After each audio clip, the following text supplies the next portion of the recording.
Selamat pagi Bapak Ibu semuanya. Selamat berkumpul kembali di dalam Tuhan Yesus meskipun melalui Zoom pada pagi hari ini. Kita bersyukur bahwa kita masih diberi kesempatan untuk saling berbagi dan juga kesempatan untuk mempelajari lebih lanjut kelanjutan dari kegiatan yang selama ini kita kerjakan. Kalau yang sebelumnya kita mempelajari tentang berakar di dalam Tuhan Yesus. Nah, yang akan datang ini kita akan belajar tentang pertumbuhan itu sendiri. Dan hari ini kita akan belajar tentang arah pertumbuhan. Dan arah pertumbuhan tetap di dalam rancangan Tuhan Yesus. Di dalam rancangan Tuhan.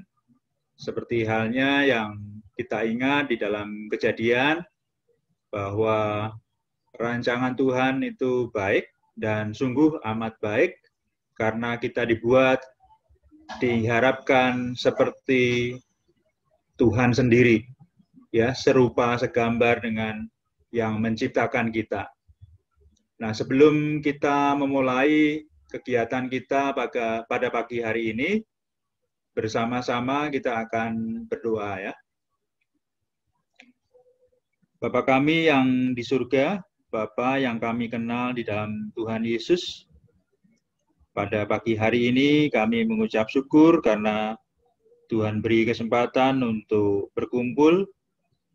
Biarlah Tuhan memberi kami kekuatan di dalam kami mengerti tentang arah pertumbuhan kami. Dan biarlah Tuhan memberkati Pak Edi yang akan menyampaikan pembelajaran hari ini.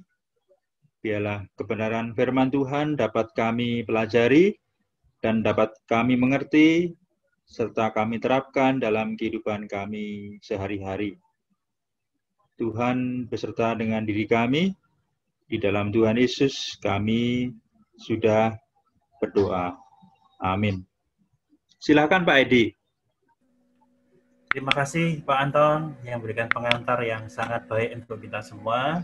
Ya, Bapak Ibu sekalian dikasih Tuhan, kita sudah menyelesaikan seperti Pak Anton sampaikan satu bagian yaitu berakar. Jadi berakar, bertumbuh, berbuah itu menjadi bagian yang akan kita hidupi, yaitu bagian yang juga sudah diperbincangkan atau dipikirkan oleh gereja GKMI Pengharapan. Kita mulai masuk bagian berakar sudah selesai. Apakah itu kita sudah ahli? Enggak juga, karena itu kan terus diulang supaya kita semakin berakar. Nah, kalau kita lihat sedikit kita mengingat bagian yang belakang, kita belajar apa saja. Berakar itu jadi sasarannya menjadi anggota tubuh Kristus dan membangun kebiasaan baru yang menjadi dasar pertumbuhan. Jadi pertumbuhan itu tidak akan terjadi tanpa akar. Jadi yang penting yang pertama akar dulu, ya, kemarin kita ada lewati. Jadi prinsipnya adalah setiap orang perlu memahami berita Injil secara lengkap dan jelas, serta perlu mengerti dasar-dasar bagi pertumbuhan hidupnya.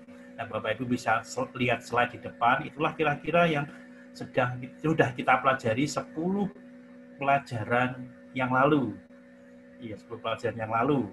Ada keselamatan, itu ada 2 bagian, kemudian hidup baru 2 bagian, kemudian disiplin rohani, sampai dengan selesai. Itu yang kita pelajari yang kemarin. Nah, sekarang kita sedikit melihat apa sih akan kita pelajari untuk bagian bertumbuh ini, supaya kita mengerti, oh, saya itu kemana, enggak asal jalan aja, tapi kita ya overview, kita lihat dulu ke depan mau apa gitu ya. Jadi sasaran dalam bertumbuh ini adalah menjadi dewasa ya, dalam Kristus dan mengembangkan kebiasaan yang menjaga keberlangsungan pertumbuhan. Inilah yang akan kita pelajari sepanjang 10 pelajaran di depan. Kemudian prinsipnya setiap orang percaya memerlukan kebenaran-kebenaran Alkitab untuk mengarahkan dan menjaga mereka bertumbuh seumur hidup.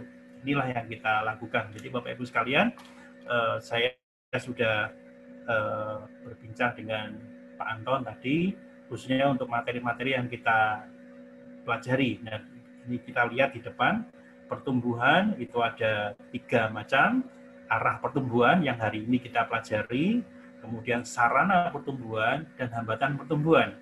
Kemudian dia penata layanan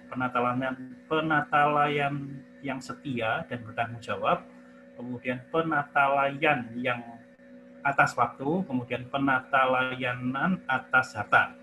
Kemudian ada dinamika pertumbuhan, itu bertumbuh melalui pengambilan keputusan, bertumbuh melalui pencobaan, bertumbuh melalui penderitaan, dan juga menularkan bertumbuh dalam Kristus. Jadi 10 bab yang akan kita pelajari ke depan. Tadi saya ulangi lagi, saya sempat berbincang dengan Pak Anton, baik kalau beberapa materi nanti di antara kita yang menyampaikan. Nanti saya akan minta referensi dari Pak Anton, khususnya untuk mulai bab yang kelima, jadi penata layanan atas waktu, atas harta, kemudian sampai yang ke-9 bertumbuh melalui penderitaan, baik kalau dari jemaat yang menyampaikan. Jadi ada pengalaman hidup di sana, kemudian juga sedang menghidupi dan bersama-sama bertumbuh. Kalau saya menyampaikan, rasanya Bapak Ibu mendapatkan satu pelajaran saja, tapi enggak, saya ingin kita semua juga mengalami pertumbuhan itu dan kita bagikan. Itu yang saya inginkan. Bapak Ibu enggak usah khawatir, karena kalau menyampaikan pun saya akan berikan materi ini. Slide-nya saya kasih, kemudian cara belajarnya bagaimana saya akan kasih. Jadi tetap saya kasih, cuma yang menyampaikan jemaat. Bedanya di situ aja. Oke, kita akan masuk bagian yang pertama, yaitu arah pertumbuhan di bab ini ya. Saya harus lihat jam supaya nggak kelewat, karena ini cukup panjang ya. Iya, kok dasar dari arah pertumbuhan ini adalah Kolose 2 ayat 6 sampai dengan 7. Silahkan seorang di antara kita membacanya.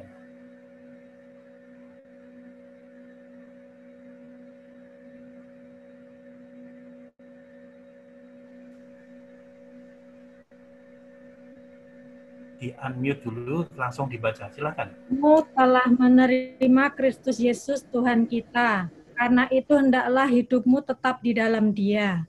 Hendaklah kamu berakar di dalam Dia dan dibangun di atas Dia. Hendaklah kamu bertambah teguh dalam iman yang telah diajarkan kepadamu. Dan hendaklah hidupmu melimpah dengan syukur. Kolose 2 ayat 6 sampai 7. Ya, terima kasih Bu Yuli. Nah, Bapak Ibu, saudara-saudari sekalian kasih Tuhan, kita mengerti ini adalah ayat yang sepanjang kita berakar, bertumbuh, berbuah, ya inilah yang kita hidupi. Kolose 2, 6, dan 7.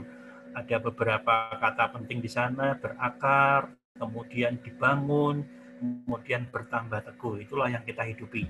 Ada satu pujian, ini juga ada di teks kita, di slide kita, ke dalam, luar, atas, bawah, terus bertumbuh. Sejak terima Yesus, dia basuh dosaku. Ini satu pujian dalam bahasa Inggris ya, tapi saya nggak bisa menyanyikannya. Kemudian ke dalam, keluar, ke atas, bawah, terus bertumbuhannya diulang-ulang itu aja. Jadi dasarnya dari Kolose 2, 6 sampai 7. Jadi ini mengingatkan kita, bahwasanya kita sebagai orang-orang percaya, kita harus terus berakar, kemudian bertumbuh, dan kemudian berbuah. Ke dalam, luar, atas, bawah, terus bertumbuh. Nah, ini sesuatu yang baik bagi kita. Nah, ada 3 bagian yang akan kita bahas di pagi hari ini tentang arah pertumbuhan. Yaitu yang pertama, rancangan pertumbuhan, kemudian bidang pertumbuhan, dan dasar dan proses pertumbuhan. Jadi 3 bidang ini yang akan kita bahas. Bagi Bapak Ibu yang sudah membeli buku dari Cambium, oke, ini itu kelihatan ya, hijau ini ya, ini kelihatan ya. Ini kemarin ada beberapa di antara kita yang membeli buku ini, bisa mengikuti dari halaman 9. Itu bab arah pertumbuhan. Kalau cetakannya sama, karena itu juga kalau sama halamannya 9, tapi itu bab 1. Kemudian itu ada garis lurus, dan lurus itu yang harus diisi. Jadi karena ini buku peserta gitu. Nah, kalau Bapak Ibu ingin mengisi, nggak usah pusing ketinggalan ini, nanti bisa cek lagi di YouTube, atau kalau mau ngisi di belakang tuh sudah ada lembar jawabannya. Kalau sama tadi halaman 9, berarti halaman 94 itu kunci jawabannya ada semua. Tapi bukan berarti harus ngisi di sini betul atau salah, tidak. Tetapi mengingatkan kita, oh ya, arah pertumbuhan itu belajarnya apa saja. Nah, kalau Bapak Ibu ingin membeli buku ini, nanti bisa gabungan juga untuk membeli. Jadi ada beberapa yang sudah membeli satu set yang terdiri dari 3 berakar, bertumbuh, dan berbuah. Oke, itu untuk Bapak Ibu yang membeli. Nah, oke, yang belum membeli, bagaimana belum membeli? Nggak ada masalah, kita tetap ikuti ini aja. Tapi yang membeli kita bisa ikuti dengan menulis bagian-bagian yang kosong itu ya.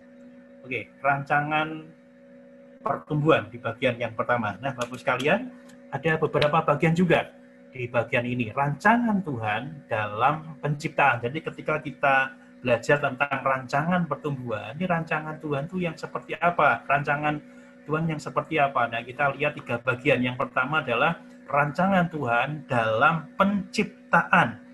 Silakan seseorang membaca Kejadian 1 ayat 26 sampai dengan 27.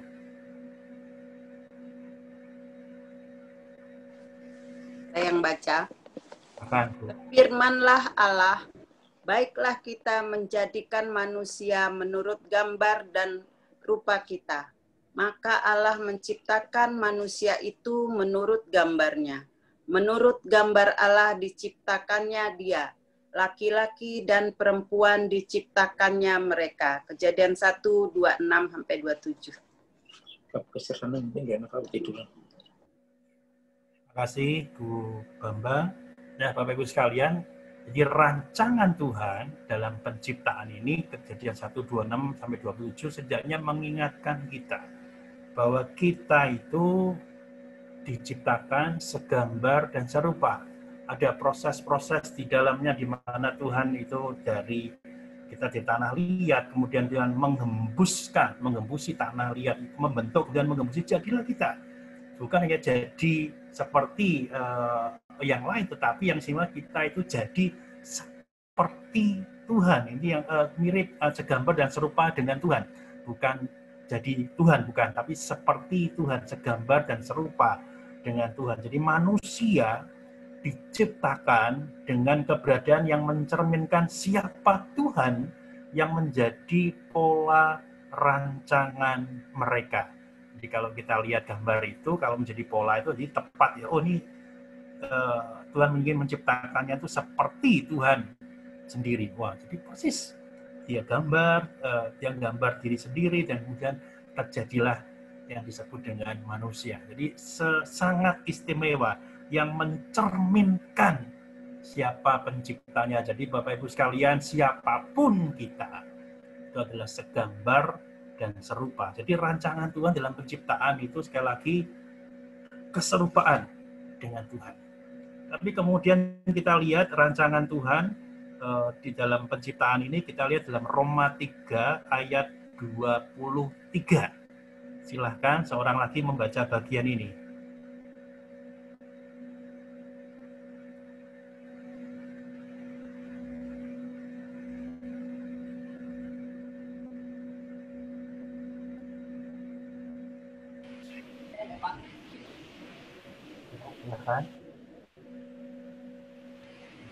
Karena semua orang telah berbuat dosa dan telah kehilangan kemuliaan Allah. Roma 3 ayat 23. Ya, terima kasih Bu Yaya. Nah, Bapak-Ibu sekalian, Tuhan menciptakan kita segambar dan serupa. Jadi ini harus kita pahami dalam penciptaan seperti itu. Dalam prakteknya, manusia yang diciptakan yang segambar dan serupa itu jatuh dalam dosa dan kehilangan kemuliaan Allah. Jadi di konsep yang seperti ini yang harus ada dalam pikiran kita. Tuhan menciptakan kita segambar dan serupa. Tapi manusia itu jatuh di dalam dosa. Jadi sekarang keberadaan manusia itu yang jauh daripada Tuhan dan kehilangan kemuliaan Allah yang disebut segambar serupa, sekarang kehilangan kemuliaan Allah itu karena dosa manusia. Jadi kita perlu paham. Jadi kalau sekarang kita, oh iya saya mencerminkan Tuhan. Pertanyaannya kembali lagi, apakah kita sadar kita sudah melakukan dosa? Kalau kita sadar kita melakukan dosa, sebetulnya kita kemuliaan Allah itu sudah nggak ada dalam diri kita. Betul, kita segambar dan serupa, tapi kemuliaan Allah itu tidak bersama dengan kita. Kita tidak mencerminkan Allah itu sendiri karena dosa-dosa kita. Maka kalau kita lihat seperti ini, rancangan pertumbuhan yang kedua itu adalah rancangan Tuhan dalam diri Kristus. Tuhan menciptakan manusia segambar dan serupa dengan Dia, keserupaan dengan Tuhan. Tapi kemudian manusia berbuat dosa. Maka rancangan Tuhan yang kedua adalah rancangan Tuhan dalam diri Kristus. Itu ada beberapa ayat, saya akan membaca karena ini hanya dipotong ya. Saya akan membaca yang pertama. Alkitab menyatakan bahwa Kristus adalah gambaran Allah. 2 Korintus 4 ayat 4 di situ disebutkan bahwasanya Kristus itu gambaran Allah. Kemudian Kolose 1 ayat 15, gambar Allah yang tidak kelihatan, itu juga menunjuk pada Kristus. Kemudian Ibrani 1 ayat 3, gambar wujud Allah. Nah, kita melihat bahwasanya rancangan Tuhan dalam diri Kristus itu artinya ingin menunjukkan kepada kita semua, di dalam diri Kristus itulah gambar Allah yang sesungguhnya, di mana Kristus itu tidak berdosa, di dalam keberadaannya sebagai manusia, segambar dan serupa karena dia juga adalah Allah, ini gambaran Allah, dia gambar Allah yang tidak kelihatan, kalau 1 ayat 15, tapi wujud nyata. Jadi kalau kita lihat wajah daripada Tuhan Yesus yang manusia itu manusia, tetapi di balik itu gambar Allah yang tidak kelihatan ada nyata di dalam diri Kristus. Kemudian sebagai wujud daripada Allah sendiri. Nah, kita melihat bahwasannya Kristus itu sendiri pun juga menyerupai atau keserupaan dengan Allah, gambaran Allah. Jadi perhatikan, manusia diciptakan serupa, segambar dengan Allah. Kristus itu pun, rancangan Tuhan dalam diri Kristus, itu juga menjadi gambaran Allah. Tapi bedanya, Kristus tidak berdosa, jadi dia tetap memancarkan akan kemuliaan Tuhan, karena di dalam dirinya juga Tuhan, dia juga memancarkan diri Allah itu sendiri. Nah, Bapak Ibu sekalian, kita lihat rancangan Tuhan. Kenapa Kristus perlu sampai ada di dunia? Karena tadi manusia berdosa, jadi perlu ada yang menebus. Maka gambaran Allah yang turun ke dunia itulah yang diutus oleh Tuhan untuk menebus dosa manusia, yang diutus oleh Bapa. Kristus datang ke dunia. Nah, sekarang kita melihat lagi Bapak-Ibu sekalian. Dia rancangan Tuhan dan penciptaan, kemudian yang kedua dalam diri Kristus. Nah, yang ketiga adalah rancangan Tuhan dalam diri orang percaya. Dalam diri orang percaya. Ini sudah pernah kita baca di bab yang lain, tapi hari ini baik kalau kita baca, karena memang ini sangat bagus ayat ini ya. Silakan seseorang membaca Roma 8 ayat 29.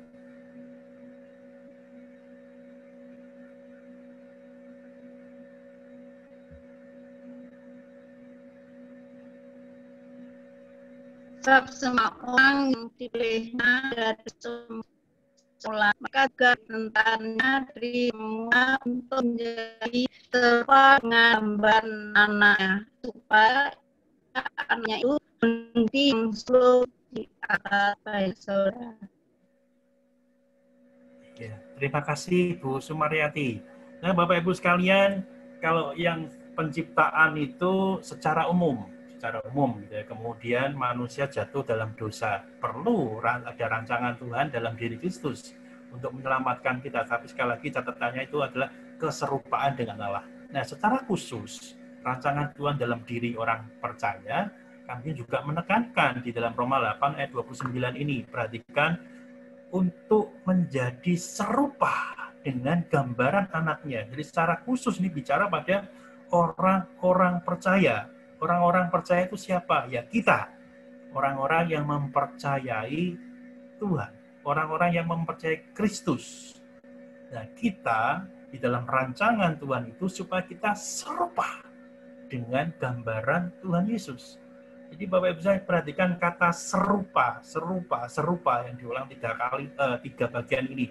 Dalam penciptaan, dalam diri Kristus, maupun dalam diri orang percaya. Semuanya memakai kata serupa. Artinya adalah kalau kita berbicara tentang hidup kita, seharusnya rancangan Tuhan yang istimewa adalah kita menjadi serupa dengan Tuhan. Perhatikan slide yang berikut ini. Rancangan Tuhan bagi semua orang percaya adalah kita segambar dengan diri Tuhan, sebagaimana terwujud dalam pribadi Kristus. Itulah arah pertumbuhan anak-anak Tuhan. Jadi kalau ditanya bagaimana kita bertumbuh, satu hal yang kita mencoba menilai dengan cara kita. Bagaimana kita bisa menilai pertumbuhan kita? Apakah kita yang sudah lama bergereja disebut bertumbuh? Bisa, tetapi bukan itu maksudnya. Apakah ketika memberikan diri kita untuk melayani semakin banyak, artinya kita semakin bertumbuh? Bisa, tetapi bukan itu maksudnya. Jadi pertumbuhan kita yang utama adalah bagaimana orang percaya atau kita itu semakin serupa dengan Kristus. Nah, kalau ini dikatakan lomba gitu ya. Siapa yang menang atau siapa yang bertumbuh paling atau terbanyak atau terbagus di dalam Tuhan? Orang yang paling mirip dengan Tuhan. Nah, bagus sekalian, setelah kita mengerti. Nah, sekarang kita mengerti, oh kenapa kok ada rancangan pertumbuhan. Jadi kita berlomba-lomba untuk menjadi serupa dengan Kristus, yang di dalamnya kita mengetahui itulah pertumbuhan kita yang sungguhnya. Jadi bukan dinilai, oh ketika kita melayani banyak, ambil pelayanan apapun, kemudian kita sudah lama melayani, bertumbuh enggak? Iya, tapi bukan itu. Pertumbuhan sesungguhnya adalah kita semakin serupa dengan Kristus.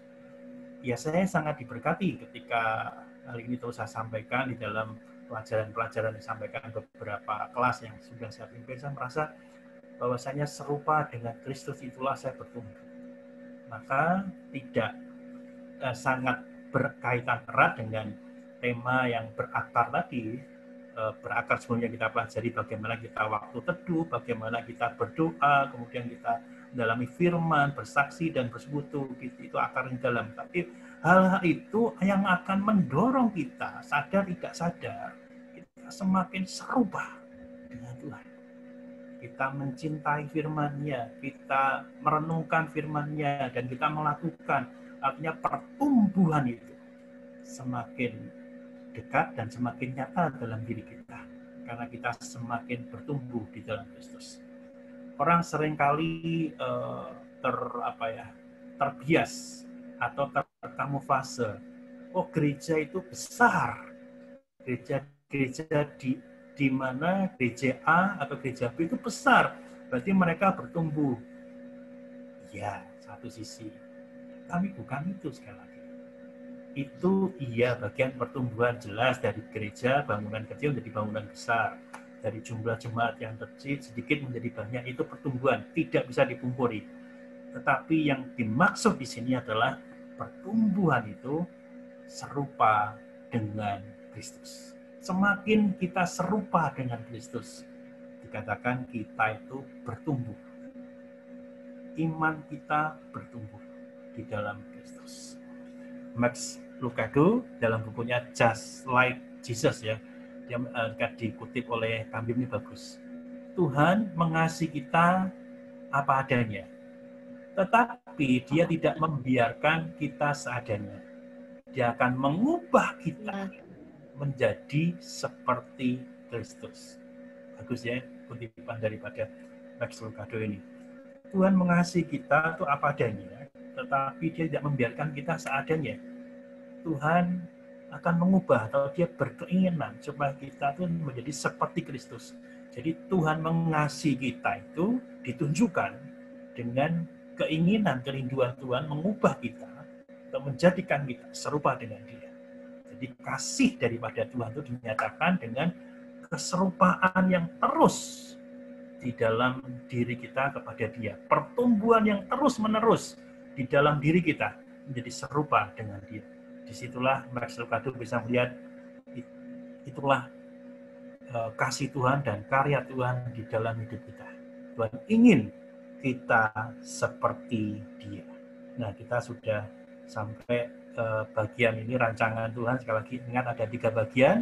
Rancangan Tuhan dalam penciptaan, rancangan Tuhan dalam diri Kristus, rancangan Tuhan dalam diri orang percaya. Perhatikan kata kuncinya, serupa dengan Kristus, serupa dengan Allah. Itu kata kuncinya di situ. Jadi rancangannya itu serupa dengan Allah. Pertumbuhan itu, arah pertumbuhan itu serupa dengan Allah. Oke, kita akan masuk bagian yang kedua, yaitu bidang pertumbuhan. Tadi kan kita sudah bicara tentang rancangan ya, rancangan pertumbuhan. Sekarang kita bidang pertumbuhannya itu apa? Nah, Bapak-Ibu sekalian, ini menarik ketika kita lihat bidang pertumbuhannya. Jadi kalau tadi rancangannya, sekarang bidang pertumbuhannya itu apa? Nah, bidang pertumbuhan ini hal-hal yang perlu dipenuhi agar pertumbuhan dapat terus meningkat. Jadi ini gambarannya ada bayi yang merangkak, kemudian mulai berjalan, kemudian lancar berjalan, dan semakin bisa berjalan. Jadi kebutuhan dari masing-masing tahapan itu berbeda. Jadi kalau bayi ya dengan makanan bayi, kemudian semakin menjadi besar, makanannya juga semakin berbeda sampai dengan dewasa. Nah, itu semua dipenuhi supaya pertumbuhan itu terus meningkat. Kita kalau gambaran kita, kalau kita di awal belum mengenal Kristus, ya kita katakan dalam surat Rasul Paulus, kita minum susu atau makan susu, jadi kita bisa bertumbuh. Tapi kalau kita dewasa, kita nggak minum susu lagi, artinya itu untuk bayi aja. Tapi untuk kita dewasa, kita makanannya disebut dengan makanan yang keras, artinya supaya kita semakin bertumbuh di dalam Kristus, semakin serupa di dalam Kristus. Itulah bidang pertumbuhan. Nah, kita lihat Efesus 4 ayat 15. Silahkan seseorang baca bagian ini supaya kita semakin jelas ya untuk bidang pertumbuhan. Silahkan.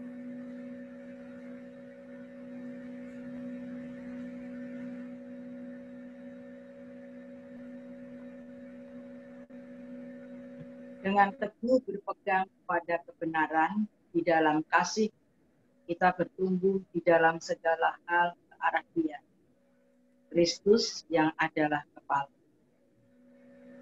Terima kasih, Bu Ruth. Jadi dari bidang pertumbuhan yang tadi digambarkan dari bayi sampai dengan dewasa, kita perlu mengerti bahwa pertumbuhan itu menuju ke Kristus yang adalah kepala. Nah, dari sini kita mengerti bahwa bidang-bidang pertumbuhan itu arahnya adalah pada Dia. Tapi kita belum masuk ke bagian ini. Nah, ada satu ayat yang menarik untuk kita pelajari. Saya akan membacakan pelan-pelan untuk Bapak Ibu semua. Efesus tadi 4, tapi mulai dari ayat 11 sampai dengan 15. Ini ada terpampang di sini semua. Nah, saya akan membacakan pelan-pelan untuk Bapak Ibu semua ya. Efesus 4 ayat 11 sampai dengan 15. Mungkin langsung ke slide yang berikutnya karena ada warnanya gitu ya. Sekaligus kita akan memahami. Dan ialah yang memberikan baik rasul-rasul maupun nabi-nabi, baik pemberita-pemberita Injil maupun gembala-gembala dan pengajar-pengajar untuk memperlengkapi orang-orang kudus bagi pekerjaan pelayanan, bagi pembangunan tubuh Kristus. Itu warnanya merah. Kemudian sampai kita semua telah mencapai, lihat yang biru atau nanti biru juga di bawah, mencapai kesatuan iman dan pengetahuan yang benar tentang anak Allah. Dan yang hijau ini, kedewasaan penuh dan tingkat pertumbuhan yang sesuai dengan kepenuhan Kristus. Sehingga kita bukan lagi anak-anak. Ini biru lagi, yang diombang-ambingkan oleh rupa-rupa angin pengajaran, oleh permainan palsu manusia dalam kelicikan mereka yang menyesatkan. Tetapi dengan teguh berpegang kepada kebenaran di dalam kasih kita, bertumbuh di dalam segala ke arah Dia, Kristus yang adalah kepala. Nah, di dalam mencoba merancang atau menjelaskan bidang pertumbuhan ini, Cambium menolong kita dengan 5 ayat ini. Ada 3 bagian ya, kalau ini bangunan rumah, bidangnya itu apa saja. Tidaknya ada tiga bagian atau bidang yang disampaikan oleh Cambium. Jadi kalau kita lihat tadi di ayat-ayat tadi, ada 3 bagian. bagian yang pertama itu adalah bagian pengajaran. Nah, Bapak Ibu kalau melihat di bagian yang merah, yang biru, dan yang hijau, itu satu bagian kita adalah pengajaran. Menurut Bapak Ibu, yang merah, hijau, apa biru ya? Jawabannya sudah ketahuan ya. Yang biru, tepat. Itu bagian pengajaran. Kemudian kedewasaan karakter, itu yang hijau, kedewasaan penuh, dan berikutnya itu kedewasaan karakter. Kemudian pekerjaan pelayanan itu pasti yang merah. Jadi kita lihat 3 bidang ini. Dan kita lihat yang pertama yaitu pemahaman pengajaran.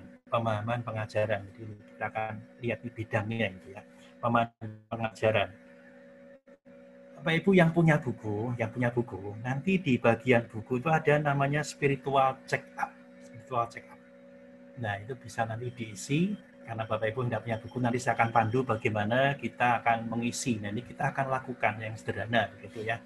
Spiritual check up itu untuk apa? Di dalam, karena ini bidang pertumbuhan, nanti menyangkut 3 hal tadi. Nanti ada bagian yang lain, dasar dan proses, nanti yang lain. Tapi ini bidang pertumbuhan, kita akan melakukan spiritual check up. Check up itu apa? Jadi kita akan mengetahui, setelah kita mengetahui, oh ternyata saya sampai di sini.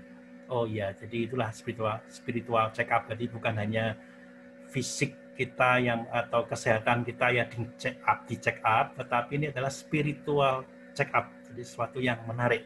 Nanti kalau Bapak Ibu lihat ada buku-buku yang lain khusus untuk spiritual check up, ada buku yang khusus tentang spiritual check up. Tapi kita belajar yang sederhana, tapi sederhana bukan berarti kurang bagus. Ini bagus juga karena ini sudah diuji coba banyak kali sehingga Kambium bisa menyampaikan meskipun dengan hal sederhana kita bisa mengecek spiritual check up kita. Nah, caranya seperti ini. Di slide kita melihat ada angka 1, 2, 3, 4, dan 5 gitu ya. Jadi perhatikan nanti Bapak Ibu memilih angka 1, 2, 3, 4, dan 5. Salah satu ya, bukan 2 angka atau 3, 1 angka saja. Jadi ini adalah Bapak Ibu disuruh memberikan jawaban 1 angka yang paling menggambarkan keadaan diri kita yang sebenarnya. Perhatikan yang sebenarnya.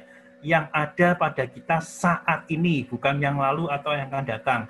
Jadi bukan yang seharusnya atau sebaiknya. Bukan. Oh seharusnya seperti ini, enggak. Atau sebaiknya seperti tidak. Tetapi adalah yang menggambarkan diri kita saat ini. Perhatikan saat ini, sebenarnya itu saat ini.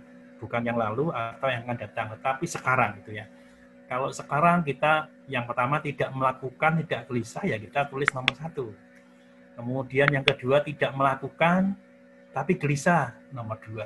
Kalau sekarang kita melakukan sekadarnya, yaitu kita jawab nomor 3. Kemudian yang keempat, kita melakukannya dengan baik. Yang kelima, angka 5 maksudnya ya, melakukan menginspirasi orang lain untuk melakukan, kita tulis 5. Saya tidak akan meminta jawaban dari Bapak Ibu sekalian, tetapi ayo kita melihat ya, kita melihat sendiri bagaimana kita mulai spiritual check up ini ya. Cuma 3 aja loh sekalian, 3 jawaban aja. Jadi Bapak Ibu bisa mengingat-ingat, atau Bapak Ibu bisa menulis, ambil kertas, menulis angka jawabannya aja. Yang pertama adalah spiritual check up pertumbuhan pengajaran. Cuma 3 aja ya. Oke, silakan di slide itu ada. Yang pertama, yang bagian pengajaran ini seperti ini. Apakah saya sedang terus memperjuangkan pertumbuhan saya dalam yang pertama, mengenal pribadi dan karya Tuhan. Nah, Bapak Ibu sekalian perhatikan, kita hanya menjawab angka 1 atau 2 atau 3 atau 4 atau 5. Maksudnya pertanyaan seperti ini, apakah saya sedang terus memperjuangkan pertumbuhan saya dalam mengenal pribadi dan karya Tuhan? Nah, ini dikaitkan sekali lagi dengan pengajaran. Apakah kita sekarang ini terus berusaha memperjuangkan untuk terus mengenal Kristus atau Tuhan di dalam segala pribadi dan karyanya di dalam hidup saya. Kalau kita tidak melakukannya atau kita tidak melakukan dan tidak gelisah, ya kita angka 1. Tapi kalau kita melakukannya dengan baik, 4. Kira-kira seperti itu. Sekali lagi saya ulangi ya. Kalau kita melakukannya tidak gelisah, tidak melakukan tidak gelisah, jawab 1. Kita tidak melakukannya, tetapi gelisah, angkanya 2. Kita melakukannya sekadarnya, itu 3. Kalau melakukannya dengan baik, 4. Kemudian yang kelima itu kita melakukannya itu menginspirasi orang lain. Nah, apakah kita memperjuangkan pertumbuhan dalam mengenal pribadi dan karya Tuhan? Berapa jawaban Bapak Ibu? Tulis saja. Atau diingat-ingat, oh jawaban saya itu ini. Kemudian yang kedua, pertanyaan kedua, sudah ya? Cepat gitu kan. Yang ada sekarang nggak perlu dipikir yang akan datang, yang lalu, atau yang sebaiknya, yang seharusnya tidak, tapi yang ada dalam sekarang. Kemudian, apakah saya sedang terus memperjuangkan pertumbuhan saya dalam membaca dan mempelajari Alkitab? Simpel kan? Membaca dan mempelajari Alkitab. Kalau kita melakukannya dengan baik, tulisnya 4. Kalau kita menginspirasi, 5. Kalau kita tidak melakukan, tidak gelisah, 1. Oke, ya, temu jawabannya 1 angka lagi ya. Kemudian yang ketiga, apakah saya sedang terus memperjuangkan pertumbuhan saya dalam memahami pokok-pokok pengajaran Alkitab? Jadi kalau yang pertama tadi tentang pribadi dan karya Tuhan. Yang kedua adalah mempelajari Alkitab. Tetapi yang lain adalah pokok-pokok pengajaran Alkitab. Berbeda gitu ya. Nah, mungkin Bapak Ibu juga, wah ini masih ada banyak pertanyaan. Kalau ketemu langsung ya bisa tanya. Tapi kalau sekarang kan agak bingung gitu ya. Oke, jawablah yang nomor 3. Mungkin kalau pokok pengajaran Alkitab kita belajar. Kalau kita disuruh mengasihi, bagaimana kita berjuang untuk mengasihi, itulah pokok-pokok pengajaran. Kalau kita belajar untuk tidak mendendam, ya kita belajar. Apakah kita serius belajar tentang pokok pengajaran Alkitab ini dan kita melakukannya? Kalau melakukannya tadi kan yang nomor 5, melakukannya nomor 4, menginspirasi nomor 5. Oke, sudah ketemu. Kalau sudah ketemu 3 jawaban ini di total. Misal ya, saya jawabnya 1, 1, 1. Jadi totalnya kan 3. Kemudian bagilah dengan angka 3. Jadi 3 dibagi 3 ya jawabannya 1. Kalau Bapak Ibu menjawab yang pertama 1, kemudian yang kedua 4, kemudian yang ketiga 4. Jawabannya totalnya 9 dibagi 3, jadi totalnya adalah rata-rata 3. Yang saya butuhkan adalah rata-ratanya aja. Jadi jawabannya 1, 2, 3 enggak perlu. Tapi rata-ratanya jumlahnya kemudian bagilah dengan angka 3. Bisa 3,3 bisa, 2,3 bisa, 2,6 bisa, itu. Angkanya hanya itu aja. 0,3, 0,6 atau bulat. Hanya 3 itu. Pilihan aja. Oke, kalau sudah ketemu simpan dulu ya Bapak Ibu sekalian ya jawabannya ya. Simpan dulu. Kemudian kita masuk bidang yang kedua, yaitu kedewasaan karakter. Itu kan gambarnya tadi di jendela yang pertama, pemahaman pengajaran, kemudian kedewasaan karakter. Sama, kita sedang melakukan spiritual check up. Ada 3 pertanyaan di sana. Oke, kita belajar sama-sama ya. Spiritual check up pertumbuhan karakter. Pertanyaannya adalah, apakah saya sedang terus memperjuangkan pertumbuhan saya dalam menjadi pengelola milik Tuhan? Nah, maksudnya seperti ini. Pengelola milik Tuhan itu artinya ketika kita dipercaya oleh Tuhan untuk memiliki sesuatu dalam diri kita, baik itu harta benda, baik itu uang, baik itu kemampuan, apakah kita menjadi pengelola milik Tuhan, memperjuangkan terus-menerus. Jadi kalau kita merasa saya diberikan Tuhan 1 talenta seperti ini, atau 3 talenta, atau 5 talenta, apakah saya sedang memperjuangkan pertumbuhan saya seperti itu? Kalau Tuhan mempercayai saya dengan berkat, dengan kebendaan saya, atau berkat dari uang atau waktu yang ada, apakah saya berjuang memperjuangkan pertumbuhan saya menjadi pengelola milik Tuhan?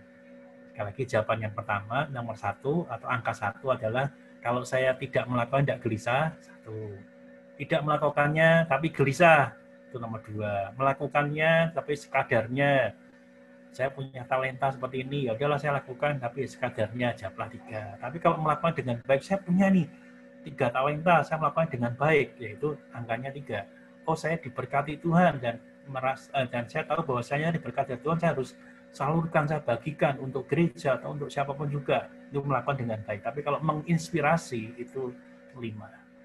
Kan nggak ada yang tahu, kita sendiri yang jawab. Dan saya tidak akan bertanya pada Bapak jawabannya apa. Kemudian yang kedua, apakah saya sedang berjuang terus memperjuangkan pertumbuhan saya dalam karakter? Nah, karakter ini begitu banyak. Jadi apakah ketika dulu kita pemarah, terus kita terus marah-marah terus? Nah, gitu ya. Kalau kita sudah diberikan karakter yang bagus, apakah terus memperjuangkan karakter yang bagus? Yang kira-kira seperti itu. Dan yang ketiga, saya memperjuangkan pertumbuhan saya dalam relasi saya dengan orang lain. Jadi kalau tadi pengelola milik Tuhan dan karakter, dan sekarang relasi saya dengan orang lain. Apakah saya memperjuangkan relasi saya dengan orang lain? Sekali lagi, silakan dijumlah, kemudian dibagi 3. Jumlah dan dibagi 3. Oke ya. Saya juga lihat jam, apakah nggak kejar. Yang ketiga, yang terakhir, ini akan segera kita tutup karena waktunya nggak cukup ya. Pekerjaan pelayanan. Tadi ini jendela yang ketiga dari rumah, setelah pemahaman pengajaran, kedewasaan karakter, kemudian pekerjaan pelayanan yang tadi warna hijau ya, warna merah ya, warna merah. Dan sekarang kita lihat 3 pertanyaan sama. Apakah saya sedang terus memperjuangkan pertumbuhan saya dalam yang pertama, mengenali panggilan pelayanan saya? Saya ini tepat juga ya, pas kita belajar arah pertumbuhan ini kita sedang memilih majelis yang terpilih ini salah satunya mengenali panggilan saya gitu. Ya panggilan itu seperti Bapak sekalian.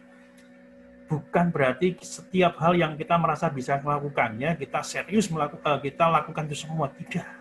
Tapi panggilan pelayanan seperti ini. Tuhan pasti berikan satu hal yang secara khusus bagi saya.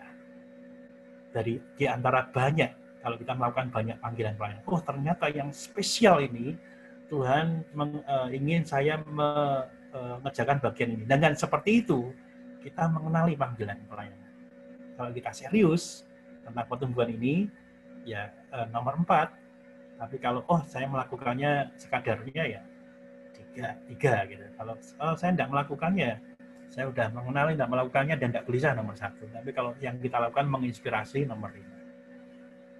Jadi mengenali panggilan pelayanan, bukan sekedar pelayanan saja, tapi panggilan pelayanan. Kemudian yang kedua, sedang terus memperjuangkan pertumbuhan saya dalam meningkatkan wawasan dan keterampilan saya. Nah, kalau kita udah mengerti panggilan saya, nah kita berjuang enggak untuk meningkatkan wawasan keterampilan. Misalnya kalau di antara kita ada yang mengajar di ibadah anak, apakah kita lakukan? Ya udah pokoknya baca bukunya sudah selesai kita ngajar, tidak. Kalau seperti itu kita melakukan apa kadarnya. Tetapi kalau kita terus mencari bahan-bahan yang lain, nah kita melakukannya dengan baik, itu nomor 4. Atau kita sudah tahu, kita sudah punya panggilan, tetapi saya tahu juga, saya harus meningkatkan, tapi saya tidak melakukannya dan saya tidak gelisah. Jawablah nomor 1, angka 1, pilih angka 1. Yang terakhir, mencari, apakah saya sedang terus memperjuangkan pertumbuhan saya dalam mencari dan menggunakan kesempatan memberitakan kabar baik dan melakukan pelayanan. Sebenarnya ada 2 variabel, tapi ambillah salah satu boleh, dua-duanya juga boleh. Jadi memberitakan kabar baik dan melakukan pelayanan. Kalau kita sudah melakukan kabar baik, ya oke, itu situ aja cukup, atau kita melakukan pelayanan, itu aja cukup. Jadi pilih salah satu atau dua-duanya, karena itu 2 variabel gitu ya. Nah, silakan Bapak Ibu memberikan jawabannya dari 3 poin ini, kemudian sekali lagi dijumlah dan dibagi 3. Jadi sekarang ada 3 jawaban ya Bapak sekalian ya, ada 3 jawaban, ingat 3 jawaban. Yang pertama yaitu pemahaman pengajaran, Bapak Ibu sudah mengetahui rata-ratanya berapa. Kemudian kedewasaan karakter, Bapak Ibu mengetahui rata-ratanya berapa. Kemudian pekerjaan pelayanan rata-ratanya berapa. Nah itu udah ketahui semua ya. Oke, rasanya masih ada waktu 14 menit, saya akan selesaikan kan begitu. Bapak Ibu tetap simpan jawabannya ya, nanti kita akan lihat di bagian terakhir. Nah, yang bagian yang ketiga sekarang, dasar dan proses pertumbuhan. 1 Korintus 3 ayat 10 sampai 11. Saya suka ayat ini. Karena khususnya 1 Korintus 3 ayat 11 inilah yang dihidupi oleh Menno Simon gitu ya.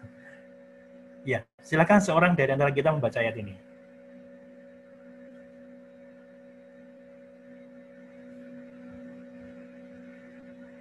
Silakan di-unmute, kemudian langsung dibaca.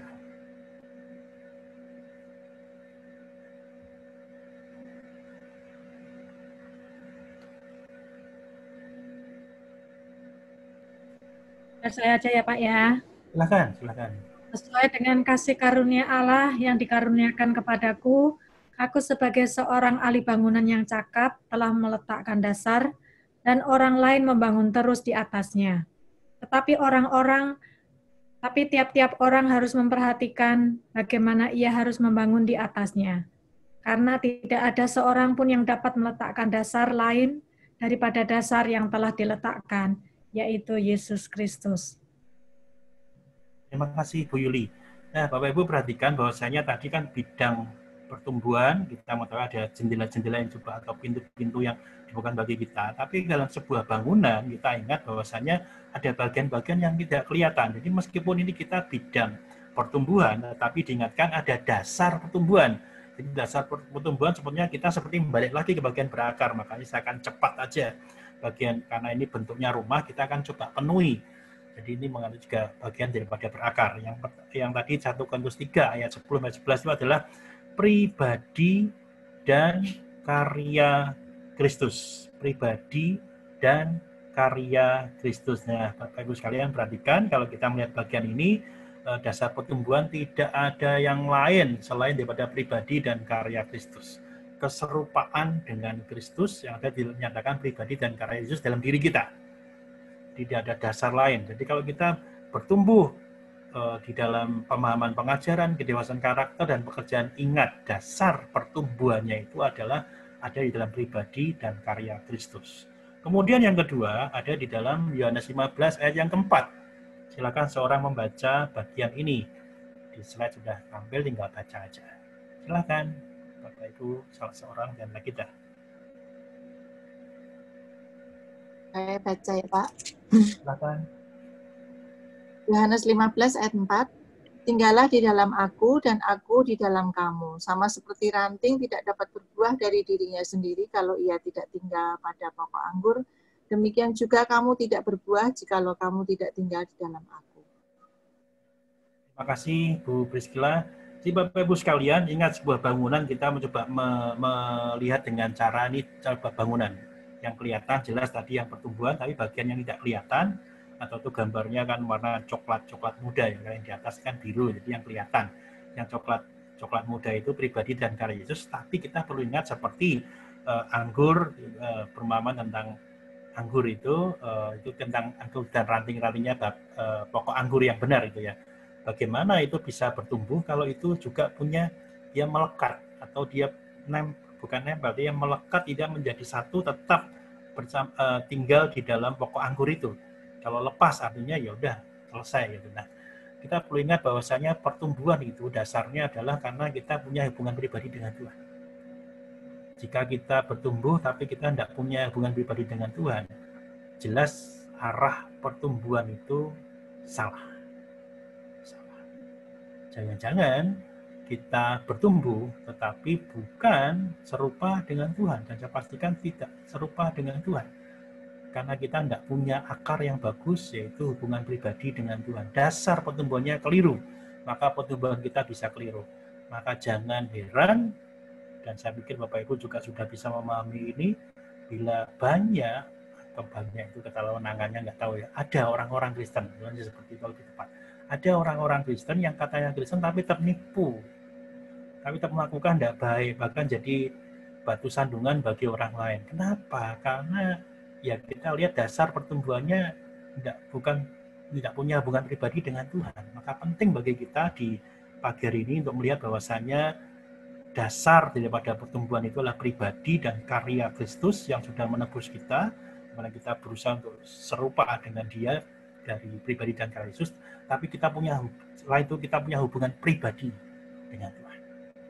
Kemudian kita lihat sekarang bagian yang ada spiritual check up juga ya, masih sama seperti bagian tadi.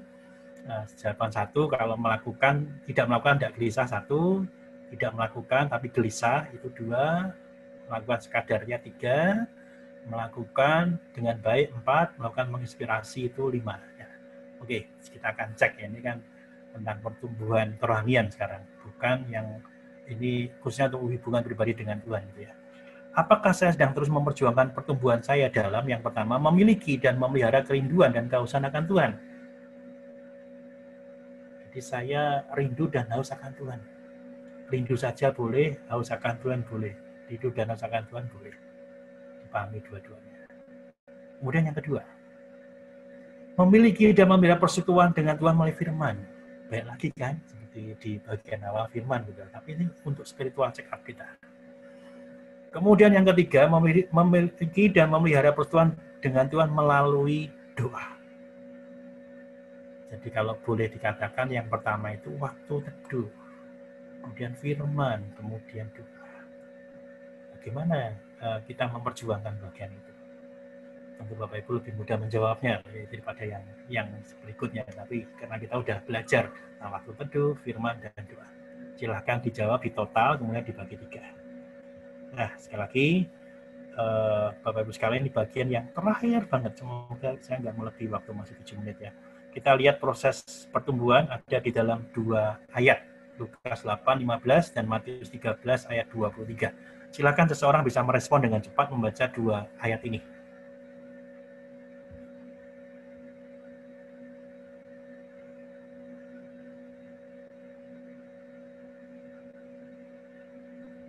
Lukas 8 ayat 15, yang jatuh di tanah yang baik itu ialah orang yang setelah mendengar firman itu menyimpannya dalam hati yang baik dan mengeluarkan buah dalam ketekunan. Matius 13 ayat 23, ada yang 100 kali lipat, ada yang 60 kali lipat, ada yang 30 kali lipat. Iya, terima kasih Bu Rita. Nah, Bapak sekalian perhatikan, khususnya dalam Lukas 8:15 ada kata yang diberikan warna berbeda yang hijau. Jadi ada mendengar firman, menyimpannya, kemudian mengeluarkan buah. Ini penting bagi kita untuk memahami ketika memahami tentang proses pertumbuhan. Jadi ada 3 hal yang perlu kita soroti: mendengar, menyimpan firman itu, kemudian mengeluarkan buah. Dan buah itu dilanjutkan Matius 13, ada 100 kali, 60 kali lipat. Itulah yang disebut kita bertumbuh. Jadi kalau kita lihat bertumbuh, oh gereja ini bertumbuh karena anggotanya banyak, jumlahnya banyak. Iya. Jadi kita lihat seperti itu. Tapi sekali lagi ada 3 bagian. Nah, bentuk bangunan rumah itu dilengkapi sekali lagi dan proses pertumbuhan di dalam bahasa yang coba mirip-mirip dengan itu, yaitu memahami, melakukan, menularkan. Di Matius 13, 1-3 itu ayatnya ada semua. Jadi Bapak Ibu kayak sekali lagi yang ingin minta bahannya, silakan hubungi Pak Teo, karena saya sudah kirim ke Pak Teo, nanti akan diberikan slide-slide yang seperti ini ya. Memahami, melakukan, menularkan. Ini bagian proses daripada pertumbuhan itu. Jadi setelah kita mengetahui bidang pertumbuhannya, dasarnya kita mengetahui, kemudian proses pertumbuhannya memahami, melakukan, dan menularkan. Nah, tadi Bapak Ibu sudah melihat bagian, sudah mendapat jawaban dari spiritual check up. Nah, arah pertumbuhan ini, sekali lagi kita diingatkan kalau adanya spiritual check up itu kenapa? Karena kita perlu melihat keberadaan diri kita saat ini agar kita bisa melakukan lebih baik ke depan. Setidaknya dengan mengetahui saat ini, kita akan melihat ke depan lebih baik. Itulah gunanya kita bisa mengerti, oh arah pertumbuhan saya itu bagaimana, sekarang saya posisinya bagaimana, saya harus mengarahkan seperti apa, itulah arah pertumbuhan. Jadi kalau ada orang yang melakukan check up tahunan, semesteran, triwulanan, itu bagus untuk kesehatan. Tetapi bagaimana dengan spiritual kita? Apakah kita melakukannya setahunan, semesteran, dan triwulan? Saya sangat merekomendasikan pertanyaan-pertanyaan sederhana yang itu kita bisa lakukan, baik itu tahunan, semesteran, maupun triwulan, supaya arah pertumbuhan kita itu jelas. Oh ya, saya masih kurang bagus atau ingin lebih bagus lagi dari hasil saat ini, maka kita melakukannya. Nah, Bapak sekalian, hasil daripada yang Bapak Ibu sudah rata-rata, ya, ini sudah rata-rata ya, di total mungkin bagi 3. Ini hasilnya seperti ini, seperti slide di depan ini. Itu ada 5 bagian. Kalau jawaban Bapak Ibu semua itu, jawaban di Bapak Ibu rata-ratanya, salah satu itu, baik itu bidang pertumbuhan maupun proses itu, jawabannya 1 rata-ratanya, itu diibaratkan seperti kita ada dalam ICU. ICU itu antara hidup dan mati gitu ya. Kalau itu lewat, berarti kita mati. Tapi kalau itu baik, kita pindah ke ruang berikutnya, ke ruang yang lebih baik, ruang perawatan biasa. Itu kalau jawabannya 1. Tapi kalau jawabannya 2, bagaimana? Jadi 1,3, 1,6 itu ICU semua ya. Jadi kalau angkanya 1 depannya itu ICU semua. Nah, kalau jawabannya 2, kita melakukannya, tapi tidak melakukannya tapi gelisah. Itu kita sedang digambarkan seperti dirawat inap. Jadi kita masih punya sakit yang serius, rawat inap. Kita tidak melakukannya, tapi kita gelisah. Saya ingin melakukannya, tapi tetap tidak melakukannya. Itulah gelisah. Tapi kemudian kalau kita melakukannya ala kadarnya atau sekadarnya, kita sebenarnya sedang dirawat jalan. Dan berikutnya kalau kita melakukannya dengan baik, seperti gambarannya kita bukan sakit, tapi kita olahraga, rutin olahraga, satu kebutuhan kita. Dan kalau kita menginspirasi, itu perawat. Jadi perawat itu 5. Rata-ratanya 5. Sekali lagi saya ulangi, kalau rata-ratanya 1,3 atau 1,6 itu ICU. Kalau angka 2 atau 2,3 atau 2,6 itu rawat inap. Kemudian yang 3,3 atau 3,6 atau 0,7 gitu, 6 terus gitu ya. Itu rawat jalan. 4,3, 4,6 itu olahraga, tapi kalau 5 kita menjadi perawat. Kita bukan sakit, tapi kita merawat. Nah, jawaban Bapak Ibu apa? Saya tidak ingin bertanya, kan? Tetapi simpanlah jawaban Bapak Ibu itu sekarang. Kemudian, oh ya ternyata saya kurang bagus di bidang pertumbuhan yang apa? Sesuai dengan jawaban dari Bapak Ibu semua. Apakah kita di bidang pemahaman pengajaran, atau kedewasaan karakter, atau pekerjaan pelayanan? Nah, kita akan mengerti. Tentunya kita ingin semua itu menjadi perawat, bukan? Tentunya. Tapi untuk mencapai tahap itu kan kita artinya arah pertumbuhan itu jelas. Oh, saya sekarang ICU, jadi saya harus mengarahkan pertumbuhan saya di mana, di bidang itu. Dan proses pertumbuhan saya juga bisa mengarahkan apakah waktu teduh saya bagus, kemudian kita baca Alkitab dan kita doa. Itu juga menjadi bagian daripada spiritual check-up kita. Nah, ini slide yang terakhir sekali lagi, Kolose 2 ayat 6 sampai 7. Ya, pas nih waktunya ya. Saya akan bacakan untuk kita semua sebagai ayat yang harusnya menjadi ayat hafalan kita semua, ayat yang harus kita hidupi. Kamu telah menerima Kristus Yesus Tuhan kita, karena itu hendaklah hidupmu tetap di dalam Dia. Hendaklah kamu berakar dalam Dia dan dibangun di atas Dia. Hendaklah kamu bertambah teguh dalam iman yang telah diajarkan kepadamu, dan hendaklah hatimu melimpah dengan syukur. Bapak Ibu sekalian, spiritual check-up khususnya yang sedikit saya menambahkan ya. Bapak Ibu nggak usah khawatir, tetapi gelisahlah kalau tidak ingin meningkatkan. Jadi apapun hasilnya, saya juga pernah mengalami hal-hal yang harusnya saya mencapai sekian, tetapi tidak mencapai sekian. Kira-kira gambarnya seperti ini. Seperti jemaat mengharapkan hamba Tuhannya itu mendapat angka 5. Demikianlah Bapak Ibu juga melakukannya angka 5. Bapak Ibu bisa bayangkan ketika hamba Tuhan Bapak Ibu angkanya 1, parah kan? Gimana bisa ngobati orang, dia sendiri ada di ICU gitu lah. Tentu harapannya adalah angka 5, dan kami hamba Tuhan itu juga terus berjuang dalam spiritual kami, tapi seperti harapan Bapak Ibu semua, ya Bapak Ibu berjuang untuk mencapai angka 5 itu. Kiranya Bapak Ibu semua diberkati. Kalau ada pertanyaan silahkan, saya kembalikan waktu kepada Anton ya.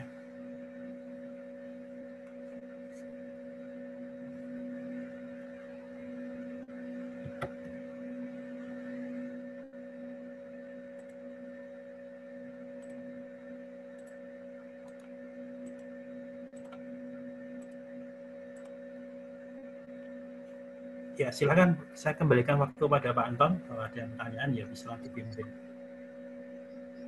Terima kasih Pak Edi atas penjelasan yang begitu komprehensif terhadap arah pertumbuhan pada pagi hari ini. Oke, untuk menutup diskusi kita pada pagi hari ini, minta tolong Bu Hendra ya untuk tutup dalam doa.